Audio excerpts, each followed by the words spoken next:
Well, we're back down at the Manx Museum, and two well-known guests, the Isle of Man here, helping out Manx Cancer Help, are the patrons. And you're here with a gaggle of people that are all coming to attend. What is going on tonight? Who wants to pick up? We're here to basically raise awareness again. Manx Cancer Help, it's 100% reliant upon donations, from charitable donations to keep the charity running. And me and Kate are patrons, so we're coming over here, and it's nice that we get you guys down here and the radio that we've just done to raise awareness to actually keep that funding coming in each year, because the charity needs about 250,000 a year to keep running with the amazing work that it does.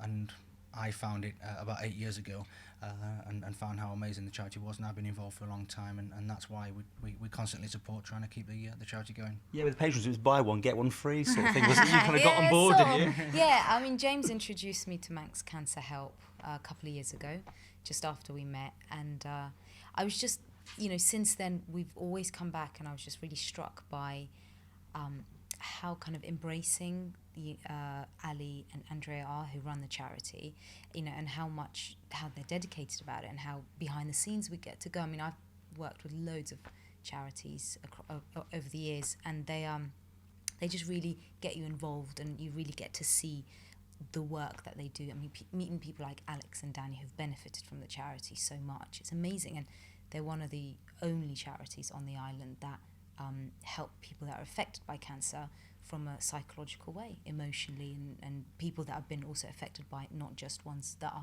suffering from cancer. It's so emotive. So many people know someone who's had cancer, been touched by it, but coming out the other side now more as well, which is something, isn't it? Positive. Absolutely. And, we were speaking to Robin, who is the clinical lead at the charity, and his work is just phenomenal. And he's so passionate about it. And he was saying that, when you give people suffering with cancer the emotional foundations to deal with it, their chances of survival really increase. Great. So you do your bit. I know in the past you've done concerts and things like that. Anything in the pipeline between the two of you? For the charity itself? Yeah, or, on the Isle of Man, for instance. Well, I mean, any invite will be here. You've got the Isle of Man's got the exclusive on my new track tomorrow on radio, which I'm excited about. Have you got a deal yet, though? The deal is nearly on the table. Yeah. So it's. I mean, any day now, I'm hoping to find out. So I'm quite excited about that. But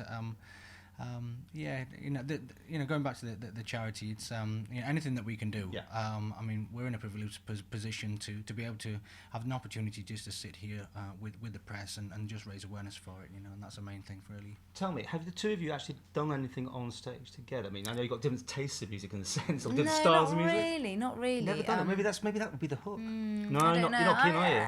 I'm a bit noisy. You're not keen, I'm a bit too noisy for my music. I actually have a really quiet voice. Right.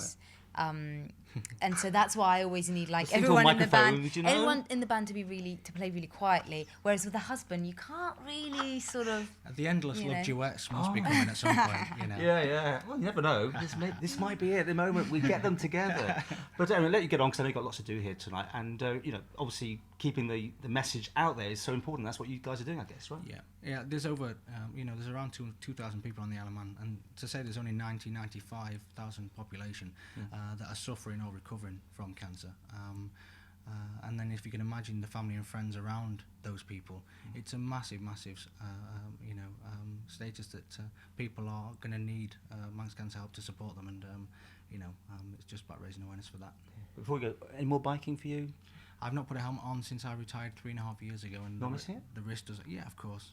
Still the wrist doesn't bend anymore. It's fused.